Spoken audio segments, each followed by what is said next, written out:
Hello friends, स्वागत आहे माझ्या युट्यूब चॅनल आर डी फार्मामध्ये. आणि मित्रांनो, या व्हिडिओमध्ये आपण डिस्कस करणार आहे जी न्यू फार्मासिस्टची वॅकन्सी आलेली आहे. तर मित्रांनो, या व्हिडिओमध्ये आपण बघणार आहोत की नवीन फार्मासिस्टची वॅकन्सी कुठून आलेली आहे.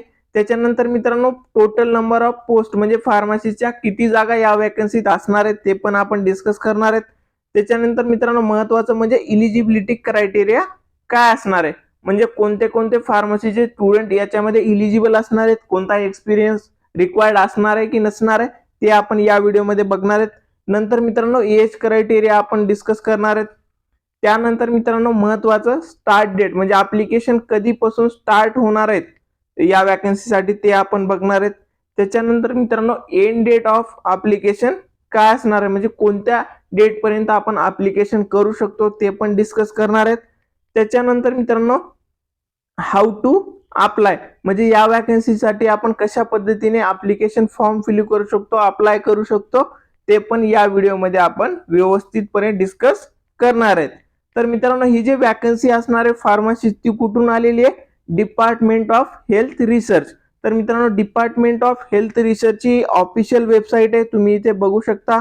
भारत सरकार स्वास्थ्य और परिवहन कल्याण मंत्रालय, ministry of health and family welfare, department of health research he official site आहे.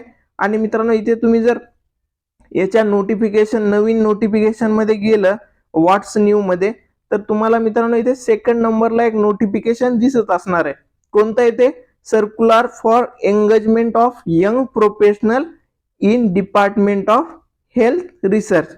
तर मित्रांनो, हेल्थ रिसर्चच्या डिपार्टमेंटमध्ये फार्मासिस्टची वॅकन्सी आलेली आहे. तर मित्रांनो, हे पीडीएफ डाउनलोड करून मी अदर डिटेल तुम्हाला सांगणार आहे. तर मित्रांनो, हे पीडीएफ डाउनलोड केलेले आहे, इथे तुम्ही बघू शकता.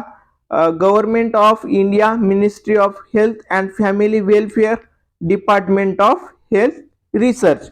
तर मित्रांनो, आता जे एक गोष्ट याच्यामध्ये टोटल नंबर ऑफ वॅकन्सी आपण इथे बघणार आहेत. नेम ऑफ पोझिशन काय असणार आहे, यंग प्रोफेशनल्स. आणि मित्रांनो, नंबर ऑफ पोझिशन किती, 19 वॅकन्सी इथे असणार आहेत, राईट. आणि मित्रांनो, इथे बघू शकता, age limit candidate should be 32 year of age as on the closing date of advertisement.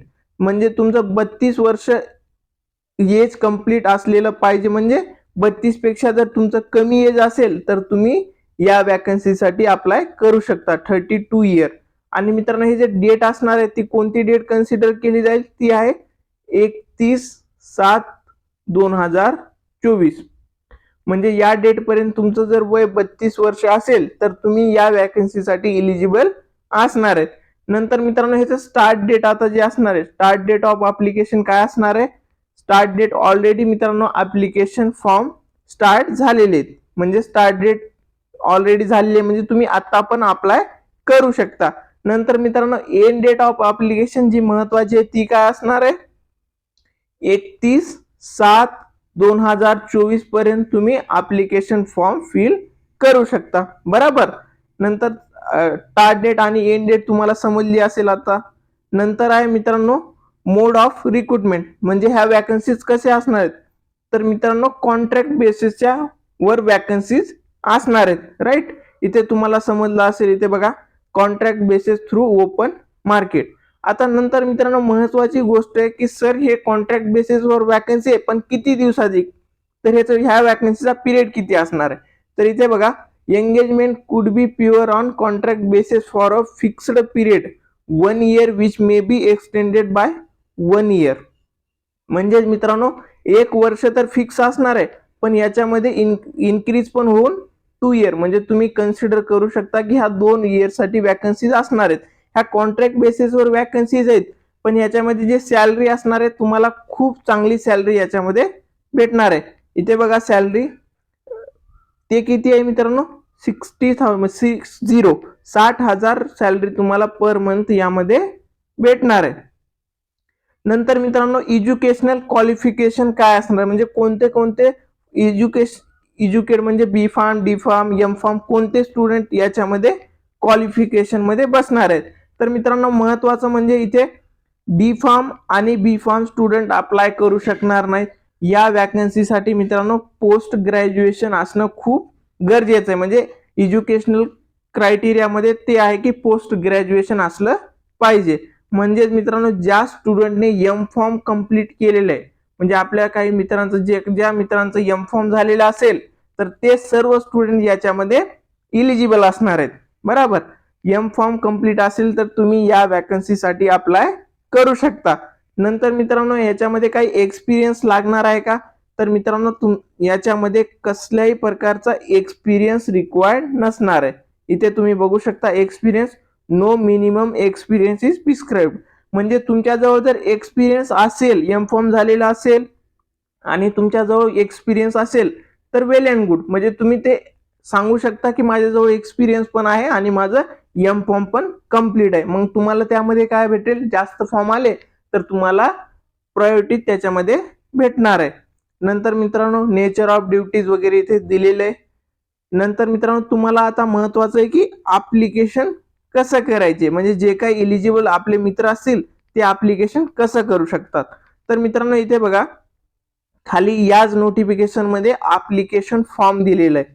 इथे बघू शकता यंग प्रोफेशनल ऍप्लिकेशन फॉर्म. तर या ऍप्लिकेशन फॉर्म मध्ये बघा इथे नेम आणि personal detail, mobile number, email address हे सर्व दिलेले आहे. त्याच्यानंतर मित्रांनो एज्युकेशनल क्वालिफिकेशन असेल, 10th असेल, 12th असेल, ग्रॅज्युएशन आणि पोस्ट ग्रॅज्युएशन, तर हे सर्व टेबलमध्ये तुम्हाला फिल करावं लागेल. म्हणजे या ऍप्लिकेशन फॉर्मची एक प्रिंट काढा. त्याच्यानंतर ही जे सर्व इन्फॉर्मेशन या ऍप्लिकेशन मध्ये दिलेली आहे सगळी व्यवस्थित फिल करायचे. बरोबर, त्याच्यानंतर मित्रांनो ह्या ऍप्लिकेशनला आणि तुमचे जे काही एज्युकेशनल क्वालिफिकेशनचे डॉक्युमेंट असतील, आधार कार्ड असेल, फार्मसीचं तुमचं लायसन असेल, हे सर्व डॉक्युमेंट सेल्फ अटेस्टेड करून काय करायचंय तुम्हाला पोस्ट किंवा मेल करायचंय. पोस्ट पण करू शकता आणि तुम्ही मेल पण, एक सिंपली मेल पण पाठवू शकता. तर मित्रांनो पोस्ट करण्यासाठी इथे ऍड्रेस दिलेले आहे बघू शकता. The under secretary department of health research, room number 222, second floor, Indian red cross society, headquarter building, red cross road, new Delhi. इथे पिन कोड दिलेला आहे. तर या ऍड्रेसवर तुम्हाला काय करायचंय, पोस्ट तुम्ही करू शकता किंवा तुम्ही सिंपली मेल करू शकता. आता इथे मेल आय डी मेन्शन केलंय बघा, admin1 admin1/government.in. तर इथे हे मेल आय डी असणार आहे. यावर तुम्ही हे ऍप्लिकेशन फॉर्म सोबत तुमचे जे काही रिक्वायर्ड डॉक्युमेंट असतील एकतर पोस्ट करा किंवा मेल आय डीने पाठवा. ते कधीपर्यंत पाठवू शकता मित्रांनो तुम्ही, 31 जुलै 2024 पर्यंत तुमचं ऍप्लिकेशन फॉर्म तिथे पोहोचलं पाहिजे. त्याच्यानंतरची प्रोसेस काय असणार आहे, बरोबर. तर त्याच्यानंतरची मित्रांनो ही जे ऑफिशियल साईट असणार आहे वेबसाईट DSR ची, तर या साईटवर तुम्हाला नंतरची प्रोसेस समजणार आहे. आणि नंतरची प्रोसेस काय असणार आहे, तर ते कॅन्डिडेटचे जे काही जेवढे पण ऍप्लिकेशन फॉर्म आलेले ते त्यांनी एज्युकेशनल क्वालिफिकेशन नुसार इलिजिबल आहेत की नाही चेक करणार आणि त्याच्यानंतर एक लिस्ट येणार आणि त्या सर्व स्टुडंटला मित्रांनो इंटरव्ह्यू साठी बोलवणार आहेत. आणि इंटरव्ह्यू झाल्याच्या नंतर तुमचं डायरेक्ट सिलेक्शन असणार आहे. बाकी कोणतीही दुसरी प्रोसेस नसणार आहे. सिंपली याच्यामध्ये ज्या काही वॅकन्सीज आहेत त्या तुम्ही व्यवस्थित रीड करा, त्याच्याबद्दलची सर्व इन्फॉर्मेशन कलेक्ट करा. आणि हे जे नोटिफिकेशन असणार आहे हे नोटिफिकेशन पण मी तुम्हाला टेलिग्राम चॅनलवर देणार आहे. त्याच्यानंतर तुम्ही ते ऍप्लिकेशन फॉर्मची प्रिंट करा. प्रिंट केल्याच्या नंतर मित्रांनो जे मेन्शन केलेले ऍड्रेस आहे त्या ऍप्लिकेशन फॉर्म सोबत तुमचे जे काही डॉक्युमेंट्स असतील, डिग्रीचं मार्क सर्टिफिकेट वगैरे, ते सर्व सेल्फ अटेस्टेड करायचे मित्रांनो. आणि सर्व डॉक्युमेंट कॉपी डॉक्युमेंट असतील, ओरिजिनल एकही डॉक्युमेंट तुम्ही पाठवायचं नाहीये. जर तुम्ही मेल पाठवत असाल तर ओरिजिनल डॉक्युमेंटचे फोटो तुम्ही व्यवस्थित अटॅच करून पाठवू शकता. जर तुम्ही पोस्टने पाठवत असाल तर ओरिजिनल डॉक्युमेंट त्यामध्ये नका देऊ, सर्व कॉपी द्या. त्याच्यानंतर मित्रांनो तुम्ही जर सिलेक्ट झालात इंटरव्ह्यू साठी तर तुमचं इंटरव्ह्यू होईल आणि तुमची जॉईनिंग होणार आहे. ही एम फॉर्म स्टुडंट साठी चांगली वॅकन्सी आहे. आणि मित्रांनो इथलं एक्सपिरियन्स तुम्हाला 2 वर्षाचा जरी भेटला तर तुम्ही वेल अँड गुड, तुम्हाला नंतर करिअर चांगलं अपॉर्च्युनिटी भेटत जातील. तुम्हाला हा व्हिडिओ जर आवडला असेल व्हिडिओला लाईक करा. तुमचे जे काही डाऊट असतील ते कमेंट करा आणि हा व्हिडिओ सर्वांपर्यंत नक्की शेअर करा. थँक्यू.